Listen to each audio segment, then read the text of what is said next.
I felt trapped for a long time without really understanding why. Sad without a particular reason. In theory, I had everything I needed, even wanted, but I was sad, exhausted, confused. I remember crying one night in the kitchen as a child, asking my dad, "Is this supposed to be it? Is this how people have decided to live in this world?" He said, "When you get older, you will understand." While getting older, I forgot about the question for a while.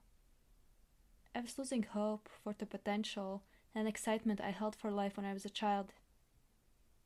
The most exciting days of the year, my birthday, Christmas, as much as I tried to love them, I was always feeling a little disappointed. I hated acting spoiled and ungrateful, but I felt like I was missing something other than gifts and cake that everyone seemed to focus on. I wished for a little more connection instead. More satisfying gift was a clear night sky. In a similar way, sometimes while being at my house, I felt like I wanted to go home. I believed that there should be something more than nice. I was upset with myself for not being able to value the nice things I had, but I refused to accept that nice was the limit. I started choosing to experience as much as I could without the separation of good or bad. What intrigued me was often sad and disappointing, but at least it wasn't flat. Till it was, till everything wasn't even sad, and I became a little mad.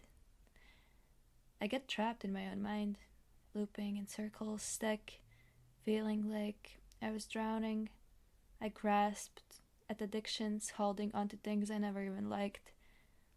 My vision seemed to have changed as I saw pain everywhere. Feeling of time under pain started feeling infinite. Hope for finding hope in the future dissolved. I became angry at the idea that someone could potentially feel like me. So I started to fight out of spite.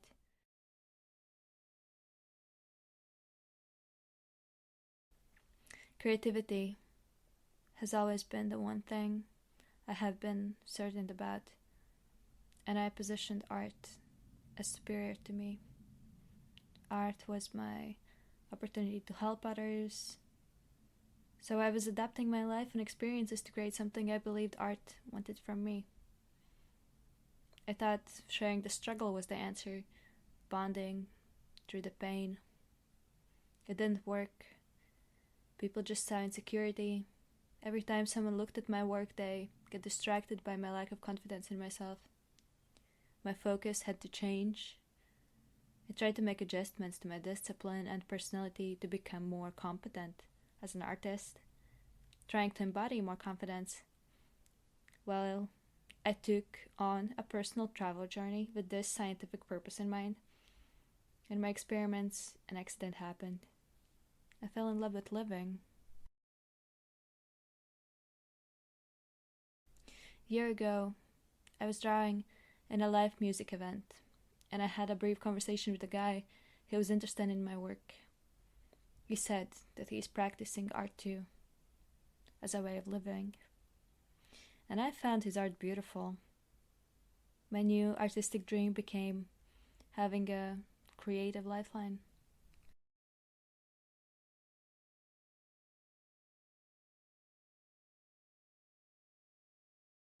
When I was a kid, I enjoyed math, and I understood it effortlessly because I could get to the answers by myself, not just by remembering them. Everything was made from other elements. When I used these Legos to build answers in my mind, I could use the structure forever. I've always been learning by experience, and I find myself learning about life similarly to how I learned math. When I find a new Lego of experience, I can use it to understand more about the world, myself, and others. I start designing my life experiences to find new Legos.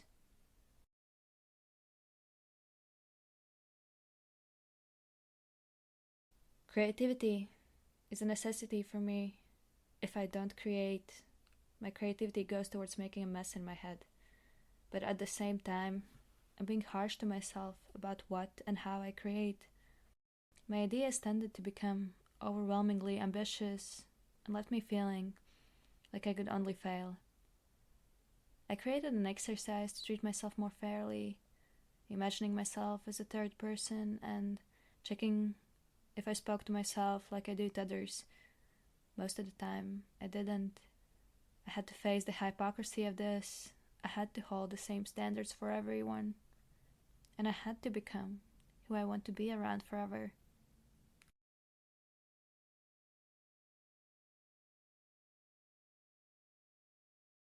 I always found challenging tasks a little more satisfying than simple ones. Simplicity felt useless. Spending time just wondering about possibilities of human mind, trying to convince myself I could fly, or diving deep into my feelings seemed wasteful, selfish, shameful. As a child, it was all I wanted to do. Lie in the dandelion field, look at the sky, dream, wonder. Living like a traveler helped me reinvent my childhood favorite activities. With the decreased guilt, actions became more vivid, enjoyable. Doing very little helped me go back to my senses. I could pay attention, which led me to see everything more magically. I watched sunsets, noticing more dimensions, creating stories from beautiful chaos. I always have said that I paint like I look at clouds. As I realize, I look at the painting with the same guilt sometimes, because of how right and effortless it feels to paint. It feels a little too nice to notice any importance of action. Accomplishments for me don't feel well deserved without the struggle.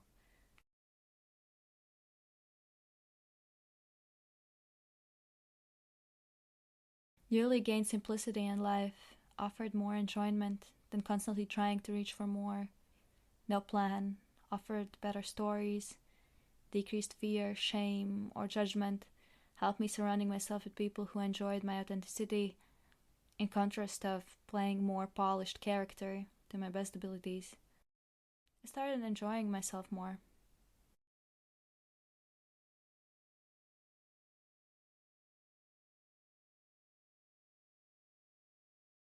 I had my first art class more than 15 years ago. I wasn't really good, by standards the teachers held, neither by my own. I think that was what I liked about art, the challenge and the low expectation I could execute it. What I was good at seemed too easy. I didn't know how to appreciate easy. In the last few years, in every creative project, I have worked more with myself than the project. I processed my feelings and pushed through challenges. I can't do that anymore. Honestly, I am tired. I can't choose the most difficult, challenging way. Not because I'm not willing to make the sacrifice, but because I no longer believe that it would lead to what I want to accomplish. I no longer believe that working from pain is going to bring hope or change.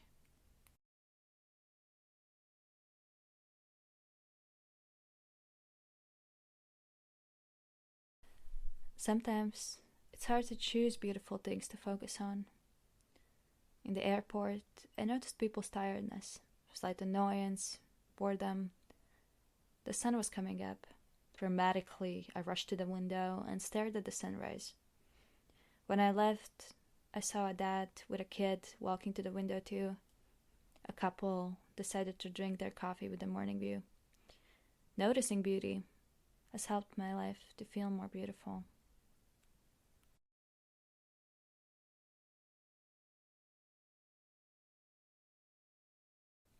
A couple of years ago, I had a phase in my life where I was promoting anti happiness. I found happiness flat, and momentary pleasure often being mistaken for happiness. Everything that is not instantly pleasant seemed to be an enemy of joy. Recognizing this left me confused. Do I choose to be happy now, or under discomfort for the possibility of better tomorrow?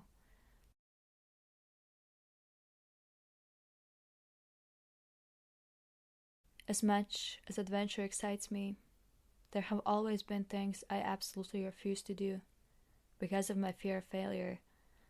Not just failing in the sense of not being good at them, but fearing I would completely lose control, freeze, or run away like a kid.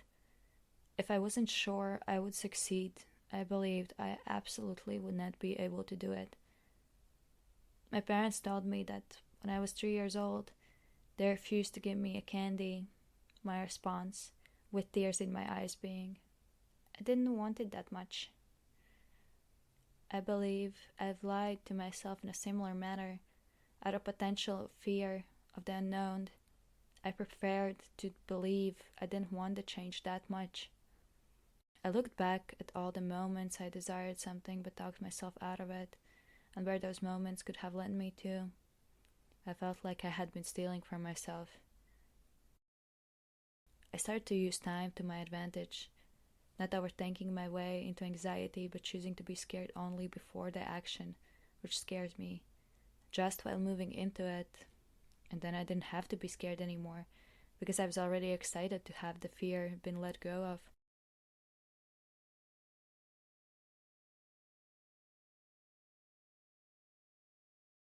I've been starting to understand why I have always loved traveling. I believed it was the physical feeling of freedom, but it might have always been about being able to be free in the version of myself I am in the moment. It's the way of living where you have different rules and different perspectives that I craved. To learn about empathy, courage, and independence, showing me who I am apart from my environment. It helped me understand how much I live by simply reacting to the environment and how little I have actually controlled. I learned not to be attached to comfort or possessions, valuing the time I have with people, learning there comes time for goodbye, finding first discomfort and then comfort, realizing they keep staying with you.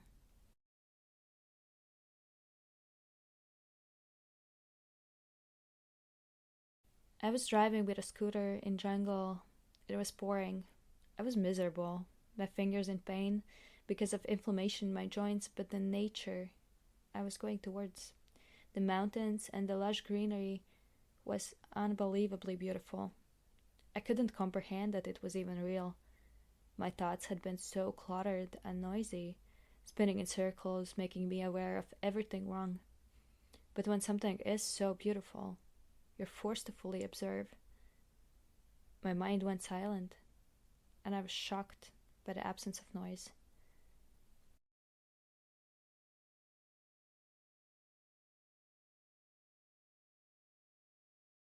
Painting is the only creative process in which I'm able to be present in action, having no expectations. In painting, I start with excitement for the process, follow intuition, just having vague idea of what I want to develop till it appears or transforms on canvas without me really needing to have control over my hand.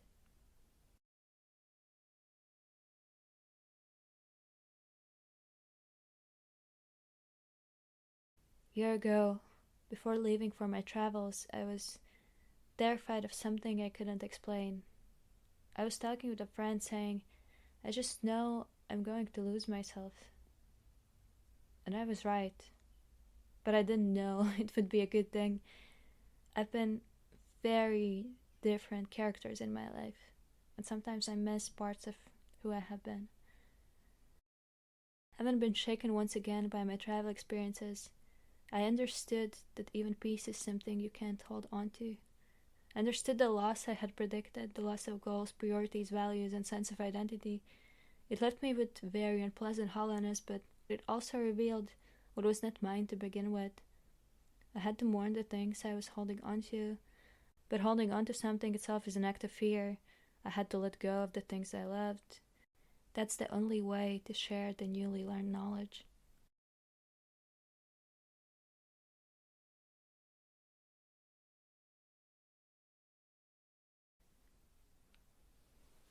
In Bangkok, I came across a man who stole quite a bit of money from me.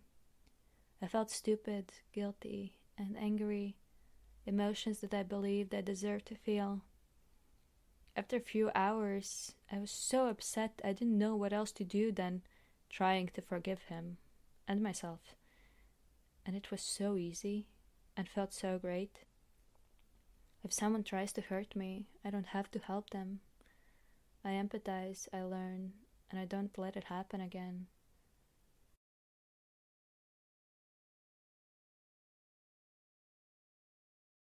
In the last few months, I've struggled with increased pain in my joints, feeling dizzy, disoriented, and weak.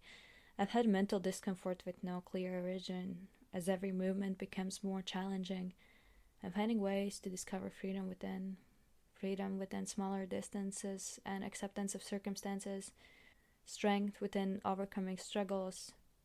I look at what I have and what to make out of it. What I don't have, I don't blame for my unhappiness.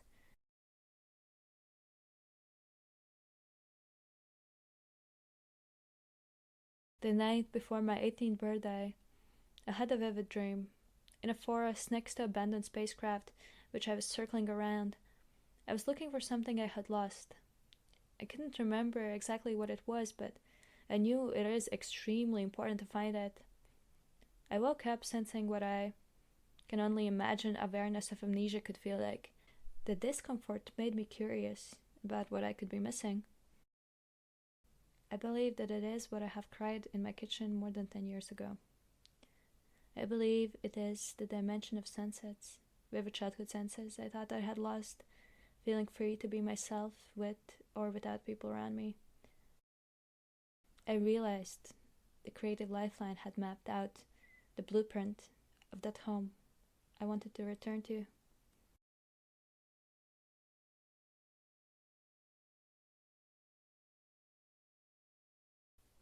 Simplicity has warped inside out what felt like a black hole in my stomach. Constantly surrounding myself with chaos helped me find trust in myself to withstand any turbulence. We all know what it is we desire. I believe there is no gift too crazy to ask for, though it might come with a custom-made treasure hunt designed for you to find it. I'm not going to lie, the challenge is not going to be easy, but it is going to make you strong enough to pick up that crazy gift. In my ordinariness and flawed nature, I'm presenting you a reminder that it's possible. I'm trying to sell you a story of how I found more and less. I'm selling my belief in you and your potential. We are often praised for what we can shine at. I am saying thank you for all your struggles, fear, heartache, all the bad days you pushed through.